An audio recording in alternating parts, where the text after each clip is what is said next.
Hello everyone, welcome again to JP online classes.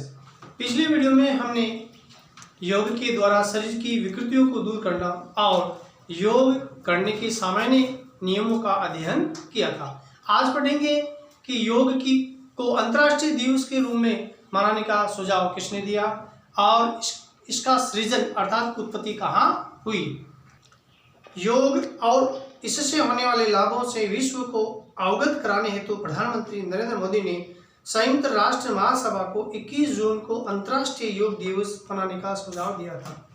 यानी योग कैसे किया जाता है, इससे होने वाले जो लाभ है और शरीर की विकृतियों कौन कौन सी दूर होती हैं और इसको अंतर्राष्ट्रीय दिवस के रूप में मनाने का जो सुझाव संयुक्त राष्ट्र महासभा जो है उसमें हम भारत के प्रधानमंत्री नरेंद्र मोदी ने सुझाव दिया था, जिससे सभी लोग योग का महत्व समझे और उसका लाभ उठा सके। इस सुझाव के द्वारा उन्होंने ये बताया कि योग कैसे किया जाए और योग से होने वाले जो लाभ है उनका भी उन्होंने सुझाव दिया था। योग एक प्राचीन भारतीय परंपरा है जिसका सृजन भारत में हुआ। कहा गया है कि योग जो है, योग करने की जो एक जो कला है, ये कला भारतीय परंपरा रही है और इसका विकास या इसकी रचना या इसकी उत्पत्ति जो है हमारे भारत देश में हुई है।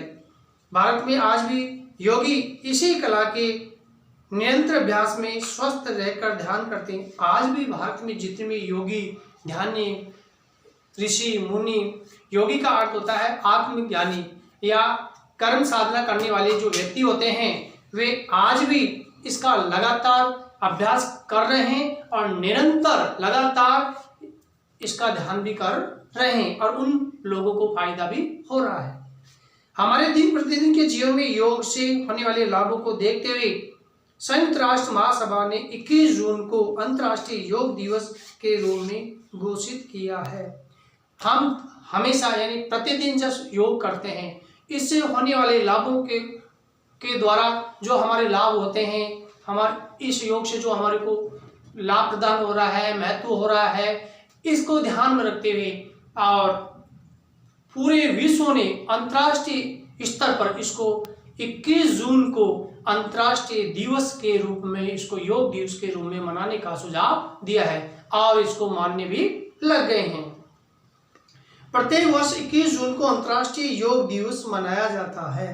अब इस योग की जो प्रक्रिया है, इस योग की प्रक्रिया को लगभग पूरे देशों में, जितने भी हमारे इस संसार में जितने भी देश है, वे 21 जून को इसको अंतर्राष्ट्रीय दिवस को योग के रूप में मनाते हैं। एक योग दिवस का रूप दिया गया है।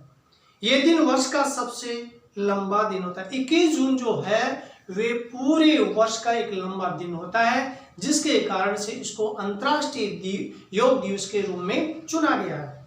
पहली बार यह दिवस 21 जून 2015 को मनाया गया। सबसे पहली बार इस दिन को 21 जून 2015 को इसको मनाया गया था, जिसकी पहल भारत के प्रधानमंत्री नरेंद्र मोदी ने 27 सितंबर 2014 को की थी। यानी 21 जून 2015 को जब इसको अंतर्राष्ट्रीय दिवस के रूप में मनाया गया, तो इसकी पहल या इसका नेतृत्व करने वाले हमारे भारत के प्रधानमंत्री नरेंद्र मोदी ने 27 सितंबर 2014 को पेशकश की थी।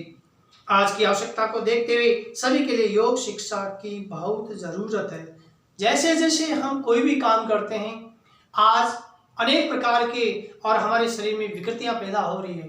इन विकृतियों को दूर करने के लिए आज योग की बहुत आवश्यकता होगी, जरूरत होगी। इसके कारण से प्रातः काल होते ही प्रत्येक व्यक्ति और इसको योग को एक दैनिक जो चर्या होती है, दैनिक जो कर्म होता है, उसका एक अंग या हिस्सा बना लिया गया है। संसार का सबसे बड़ा सुख स्वस्थ शरीर है। हमारा कहा गया कि संसार का सबसे बड़ा जो सुख है वह हमारा शरीर है, अर्थात स्वस्थ शरीर में स्वस्थ मस्तिष्क का निवास करता है। शरीर यदि स्वस्थ रहेगा तो यह हमारे लिए लाभप्रद रहेगा और आने वाली चुनौतियों का हम अच्छी तरह से मुकाबला कर सकते हैं। यदि आपका शरीर स्वस्थ है तो संसार का सबसे बड़ा धन आपके पास है। यदि हमारा जो शरीर है सुखी है, ठीक है, तो ये मानो संसार का सबसे बड़ा जो धन है वो हमारे पास में उपलब्ध है।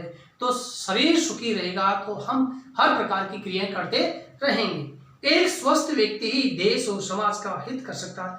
कहा गया है कि यदि व्यक्ति स्वस्थ है तो वह हमारे समाज और देश की अच्छी तरह से पढ़ाई कर सकता है। इसलिए हमें हमेशा प्रतिदिन योग जो है करते रहना चाहिए, जिससे कि हमारी शारीरिक जो विकृतियां हैं दूर हो सकती है।